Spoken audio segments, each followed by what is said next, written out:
मो संविधान कहूची। हाँ, मो भारतर संविधान कहूची, तम मानंकु ही कहूची, ये देशर समस्त नागरिक मानंकु कहूची।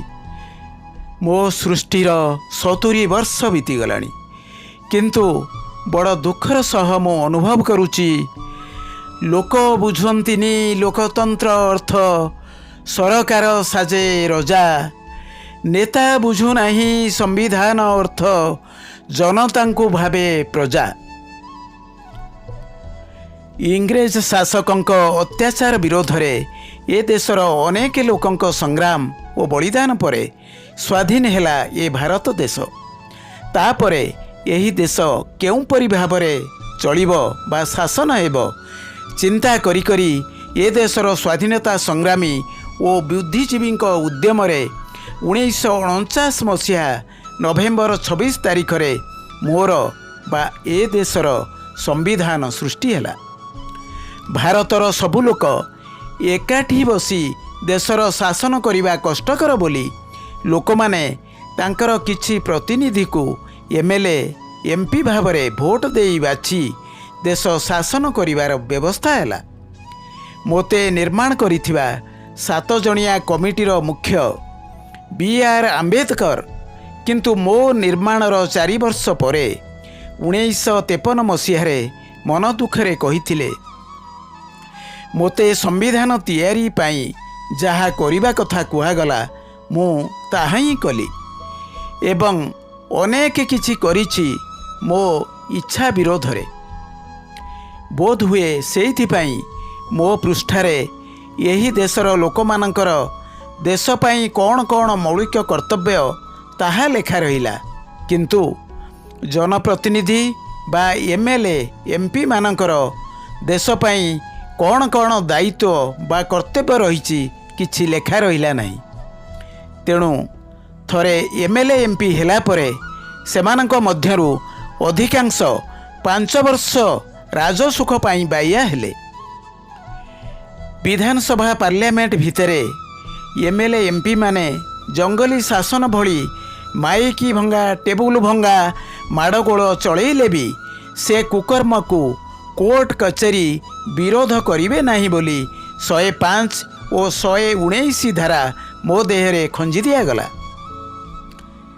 मु देखुची ए देशर नेता बा एमएलए एमपी माने मो पृष्ठारे लिखित नागरिकर मूल कर्तव्य को मध्य मानती नहीं कि कार्य ता अनुसरण करती नहीं। सेतिबाई ये देश भारत रे बारंबार निर्वाचन हेले भी प्रकृत गणतंत्र को लोके अनुभव करि पारंती नहीं बा निजको देशर मालिक बोली भाभी पारंती नहीं।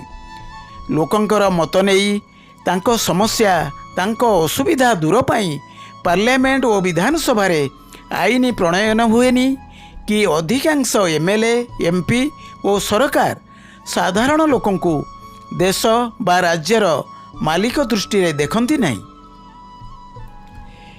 किंतु मो मतरे तमे जनसाधारण ही प्रकृत रे ए देशर मालिक ओ मोर बा संविधानर रक्षाकर्ता।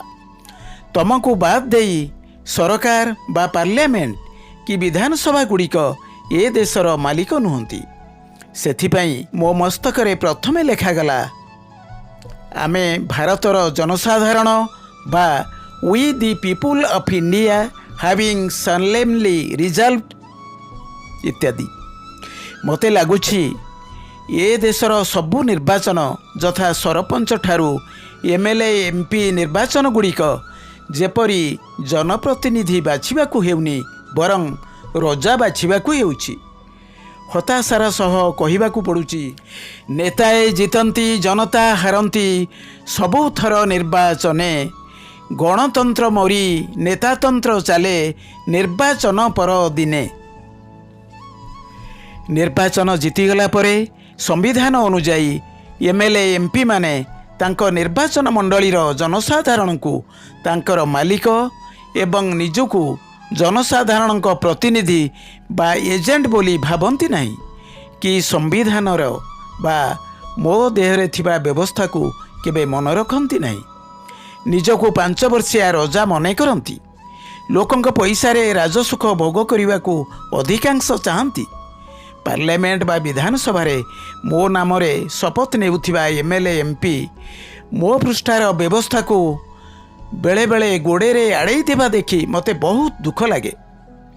ତମେ ତ ଜାଣିଥିବ ମୋ ପୃଷ୍ଠାରେ ଥିବା ଧାରା 51 କରେ ଲେଖା ଅଛି, ଏ ଦେଶର ଲୋକମାନେ ସ୍ୱାଧୀନତା ସଂଗ୍ରାମର ତ୍ୟାଗ ଓ ବଳିଦାନର ଆଦର୍ଶକୁ ଅନୁସରଣ କରିବେ, ଦେଶ ବା ସର୍ବସାଧାରଣ ସମ୍ପତ୍ତିର ସୁରକ୍ଷା କରିବେ ଓ ହିଂସା ପରିହାର କରିବେ। କିନ୍ତୁ ନିର୍ବାଚନ ପରଦିନ ଠାରୁ ଅନେକ ଏମ୍ଏଲ୍ଏ ଏମ୍ପି ଦେଶର ସମ୍ପତ୍ତିକୁ କିପରି ନିଜର ସମ୍ପତ୍ତି କରିବେ, ନିଜ ପାଖ ଲୋକଙ୍କୁ ଦେଶ ସମ୍ପତ୍ତିର ଲୁଟତରାଜ କରି ବଟି ସଂଗ୍ରହ କରିବାର ସୁଯୋଗ ଦେବେ, ସେହି କାମରେ ଲାଗିଯାଉଛନ୍ତି। ନହେଲେ ଏହି ନେତା ଓ ତାଙ୍କ ପାଖ ଲୋକଙ୍କର ସମ୍ପତ୍ତି କ୍ଷମତା ଆସନ ପାଉ ପାଉ ଶହ ଶହ ଗୁଣ ହୋଇ କିପରି ବଢ଼ିଯାଆନ୍ତା। ଅପରପକ୍ଷରେ ନିର୍ବାଚନ ପରେ ପରେ ସାରା ଦେଶରେ ପ୍ରତି ବିଧାନସଭା ପଞ୍ଚାୟତ ନିର୍ବାଚନ ମଣ୍ଡଳୀର ଲୋକେ 2-3 ଭାଗ ହୋଇଯାଉଛନ୍ତି। ଯେଉଁମାନଙ୍କ ଦଳ ଜିତିଲା ସେମାନଙ୍କ ଏମ୍ଏଲ୍ଏ ସରପଞ୍ଚ ଯଦି ଶାସକ ଦଳର ସମର୍ଥକ ହେଲେ, ତାହେଲେ ସେମାନଙ୍କ ଅନୁଗାମୀମାନେ ସେହି ଅଞ୍ଚଳର ରଜାରେ ପରିଣତ ହୋଇଯାଉଛନ୍ତି ଓ ବିରୋଧୀ ଦଳର ଲୋକ ସେଠି ପ୍ରଜାରେ ପରିଣତ ହୋଇଯାଉଛନ୍ତି। ଏହା କ'ଣ ମୋ ପୃଷ୍ଠାରେ ବର୍ଣ୍ଣିତ ଗଣତନ୍ତ୍ରର ନମୁନା? ଦେଶ ସ୍ୱାଧୀନ ପାଇଁ ଲକ୍ଷ ଲକ୍ଷ ଲୋକଙ୍କର ବଳିଦାନର ଫଳ? ତମେ ଜାଣିଛ ମୋ ଦେହର ଧାରା 14ରେ ସବୁ ଲୋକ ସମାନ ବୋଲି ଉଲ୍ଲେଖ ରହିଛି। କିନ୍ତୁ ଦୁର୍ଭାଗ୍ୟକୁ ଏ ଦେଶର ଜନପ୍ରତିନିଧିମାନେ କ୍ଷମତା ପାଇଲେ ସମ୍ବିଧାନର ବ୍ୟବସ୍ଥା ଅନୁଯାୟୀ ସବୁ ଲୋକଙ୍କୁ ସମାନ ଦୃଷ୍ଟିରେ ନ ଦେଖି ନିଜ ପାଖ ଲୋକଙ୍କୁ ରଜାଘର ଲୋକ କରି ଥାନା କଚେରୀ ଠାରୁ ସମାଜର ସବୁ କ୍ଷେତ୍ରରେ ଅଗ୍ରାଧିକାର ଦେଇ ଅପରପକ୍ଷର ଲୋକଙ୍କ ଅଧିକାରକୁ ଲୁଟ କରିବାରେ ଲାଗିଯାଉଛନ୍ତି।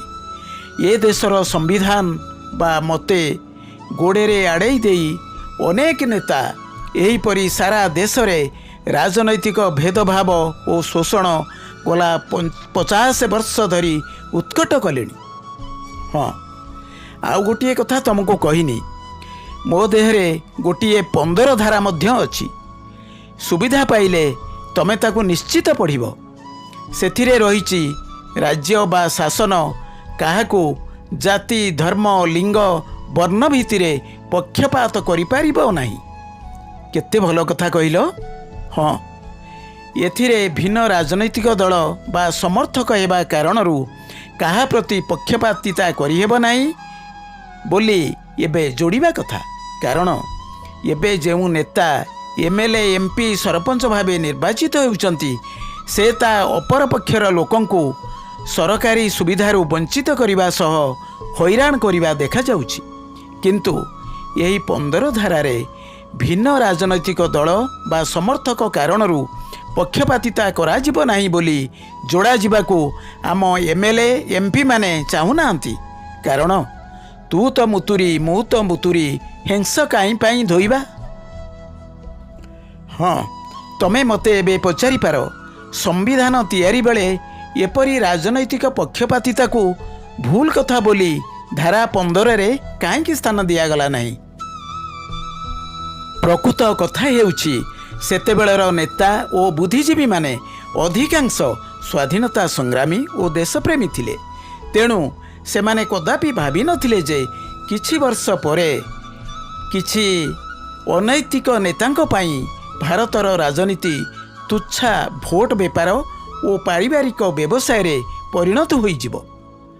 ତମେମାନେ ତ ଦେଖୁଥିବ ଏ ଦେଶର ରାଜନୀତିରେ କ୍ରମେ କ୍ରମେ ଦେଶ ସେବା ଚାହୁଁଥିବା ନେତାଙ୍କ ସଂଖ୍ୟା କମି କମି ମାତ୍ର 4-5% ପହଞ୍ଚିଲାଣି।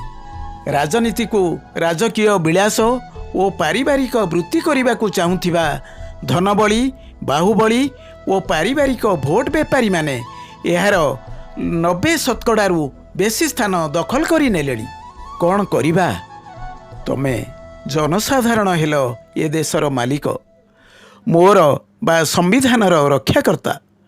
ତେଣୁ ତମକୁ ମୋର ଗୁହାରି, ପ୍ରକୃତ ଗଣତନ୍ତ୍ର ବା ଲୋକଶାସନ ପାଇଁ ତମେ ମୋତେ ଆହୁରି ଶକ୍ତିଶାଳୀ ଓ ସକ୍ରିୟ କର। କାହିଁକିନା ସମ୍ବିଧାନର ଗଳିବାଟରେ ଏ ଦେଶର ନେତାମାନେ ପ୍ରକୃତରେ ଏ ଦେଶର ଅଧିକାଂଶ ସ୍ଥାନରେ ରାଜତନ୍ତ୍ର ଚଳେଇଲେଣି। ଏ କଥା ଲକ୍ଷ୍ୟ କରି ନିକଟରେ ସୁପ୍ରିମକୋର୍ଟର ମୁଖ୍ୟ ବିଚାରପତି ଏନ୍.ଭି. ରମନା କହିଛନ୍ତି, ନିର୍ବାଚନ ଦ୍ୱାରା ଗଣତନ୍ତ୍ର ଆସେ ବୋଲି କୌଣସି ଗ୍ୟାରେଣ୍ଟି ନାହିଁ। ତଥାପି ତମମାନଙ୍କର ଚେତା ପଶୁନି। ବଡ଼ ଦୁଃଖରେ ମୁଁ ଅନୁଭବ କରୁଛି, ଲୋକେ ବୁଝନ୍ତିନି ଲୋକତନ୍ତ୍ର ଅର୍ଥ ସରକାର ସାଜେ ରଜା। ନେତା ବୁଝୁନାହିଁ ସମ୍ବିଧାନ ଅର୍ଥ ଜନତାଙ୍କୁ ଭାବେ ପ୍ରଜା, ସେ ଜନତାଙ୍କୁ ଭାବେ ପ୍ରଜା। ଆହୁରି ମୋର ଅନେକ ଦୁଃଖ ତମକୁ କହିବାକୁ ଅଛି, ତମରି ହିତ ପାଇଁ। ତମର ଆଗ୍ରହ ହେଲେ ଆରଥରକୁ ଆଉ କେତେ କଥା କହିବି। ଏ ଦେଶର ପ୍ରତ୍ୟେକ ଲୋକ, ପ୍ରତ୍ୟେକ ଭୋଟର ପାଇଁ ମୋ ଦୁଃଖ ଶୁଣିବା ନିହାତି ଆବଶ୍ୟକ। ତାହା ହେଲେ ତମର ମଙ୍ଗଳ, ଦେଶର ବି ମଙ୍ଗଳ। ରହୁଛି। ଭାରତର ଆମେ ଯେତେକ ଲୋକ, संविधान कहे देश मालिक।